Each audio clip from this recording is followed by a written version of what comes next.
Γιατί τρως όταν δεν πεινάς? Λέγομαι Νάστας Γιώργος και ασχολούμαι με την κλινική υπνοθεραπεία. Και αυτή η σκέψη έρχεται συνήθως αργά, όταν όλα έχουν ησυχάσει, όταν κάθεσαι μόνος σου και ανοίγεις το ψυγείο χωρίς να το πολύ σκεφτείς.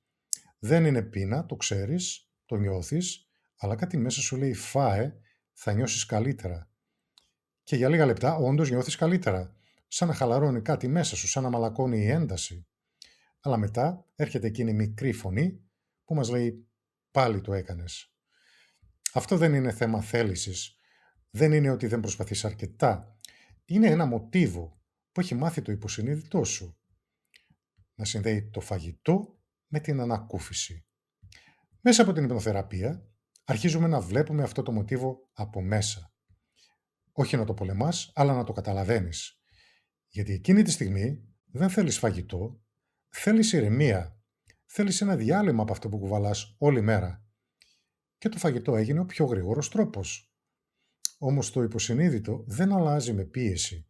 Αλλάζει όταν το δείξεις έναν νέο τρόπο να νιώθει ασφάλεια. Στην υπνοθεραπεία δουλεύουμε ακριβώς εκεί, στο σημείο που γεννιέται αυτή η ανάγκη, πριν καν ανοίξει το ψυγείο.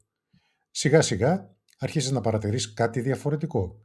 Εκεί που πριν υπήρχε αυτόματο άνοιγμα, τώρα υπάρχει μια μικρή παύση, ένας χώρος. Και μέσα σε αυτό το χώρο μπορείς να επιλέξεις αλλιώς.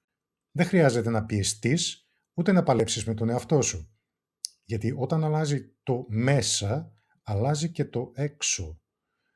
Αν νιώθεις ότι αυτό σου μιλάει, μπορούμε να δούμε μαζί τι συμβαίνει στη δική σου περίπτωση.